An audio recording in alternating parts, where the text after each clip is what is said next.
नमस्कार साथियों, मंजिल की मुस्कुराहट चैनल में आप सभी का स्वागत है। हमारी आज की कहानी का नाम है अम्मा के पेड़। बचपन में ही उनकी अम्मा चल बसी थी, पर उसे पेड़ पौधों से बहुत प्रेम था।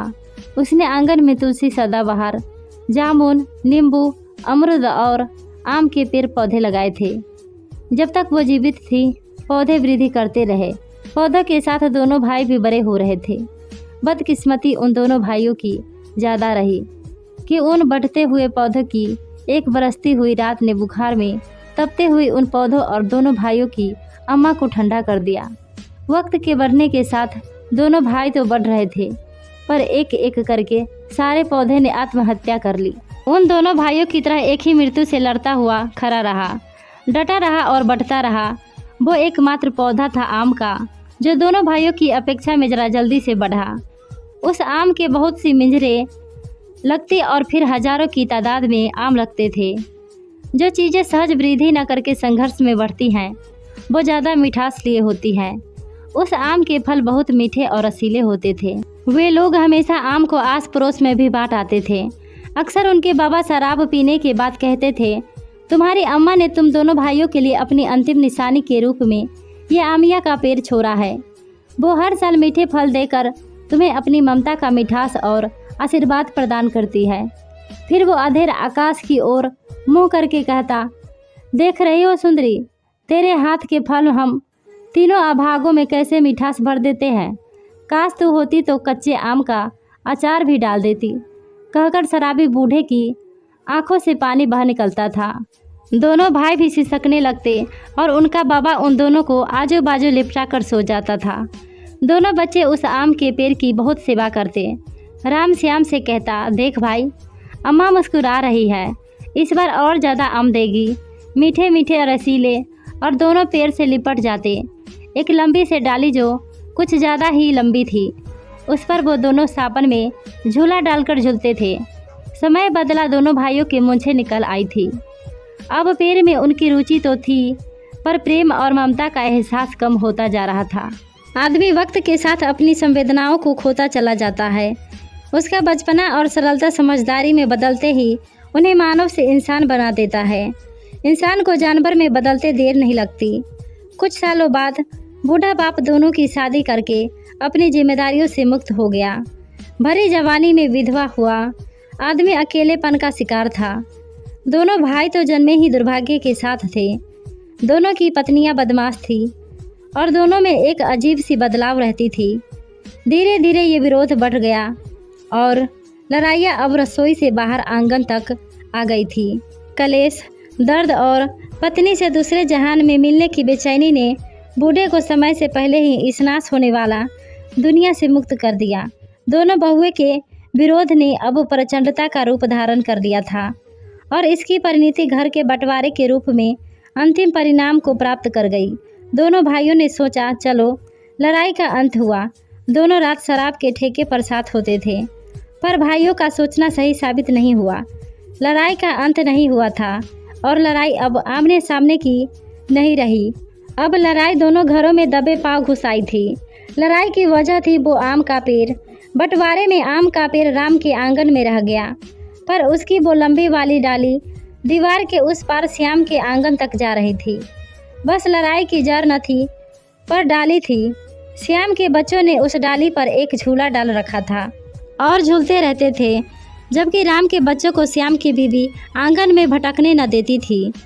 जब आम का मौसम आता तो राम की बीवी की जान जलती थी। फिर उसका और उस डाली के कारण आम खाए और झूला झूले श्याम के बच्चे। ये बात राम के बीवी की छाती पर सांप लौटने का काम करती थी।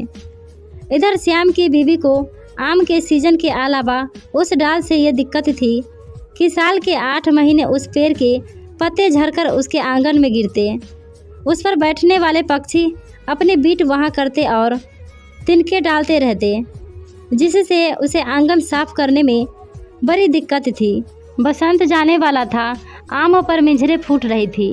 राम की बीवी जहाँ जली भुनी जा रही थी, वहीं श्याम की बीवी खुश हो रही थी कि बिना पेड़ की सेवा किए ही आम मिलने जा रहे थे।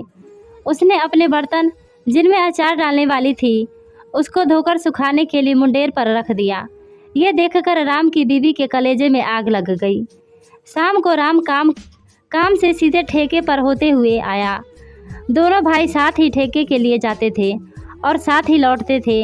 राम ने जैसे ही घर में प्रवेश किया वैसे ही उसकी बीवी की तेज जुबान चलने लगी।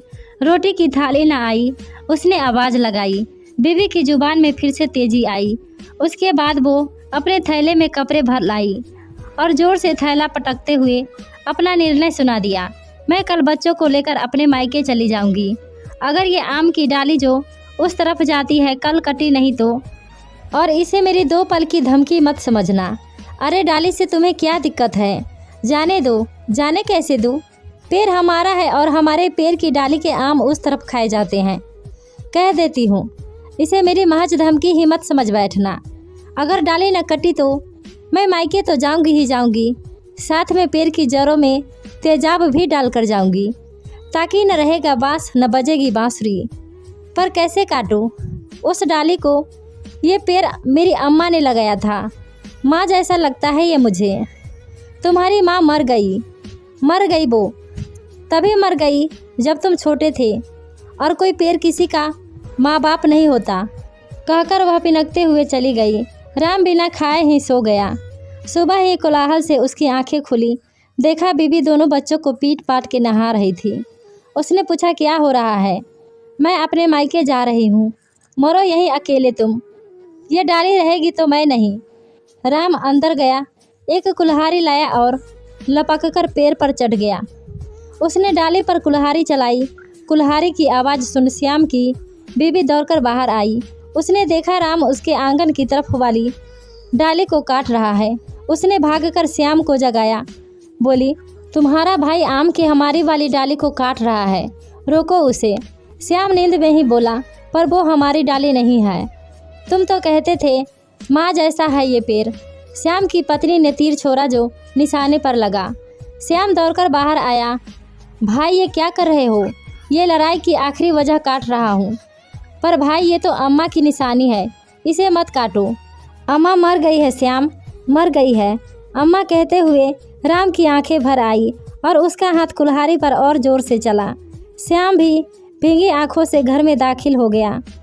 उसको देखकर उसकी बीवी कुछ न बोल पाई। उसको ये भी सुकून हुआ कि चलो अब रोज़ रोज़ ये आम की डाली आंगन गंदा न करेगी। पेड़ की डाली कट गई। राम की बीवी विजेता की तरह मुस्कुरा रही थी। डाली के कट जाने से धीरे धीरे आम की मिजरी झरने लगी। छोटी कच्ची आमियाँ पेड़ पर ही सूख गई और उस सीजन में एक भी आमियाँ बड़ी न हुई, न पककर आम बनी। राम की बीवी को अजीब लग रहा था। कोई भी आम के न लगने पर उसे अफसोस हो रहा था।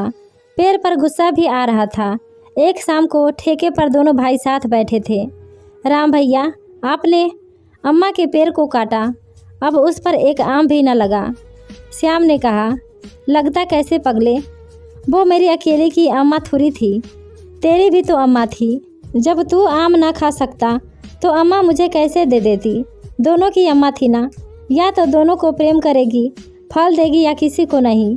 माँ के लिए तो सभी बच्चे बराबर होते हैं ना। कहकर राम रोने लगा। श्याम भी उससे लिपट कर रोया। दोनों उठे और गलबहिया डाले हुए घर की ओर बढ़ गए। आधे चांद की रात में उनका आम का पेड़ ऐसे लग रहा था जैसे उनकी अम्मा उनके आने के इंतजार में दरवाजे पर खड़ी हो। दोस्तों, ये कहानी कैसी लगी हमें कमेंट करके ज़रूर बताएं। धन्यवाद।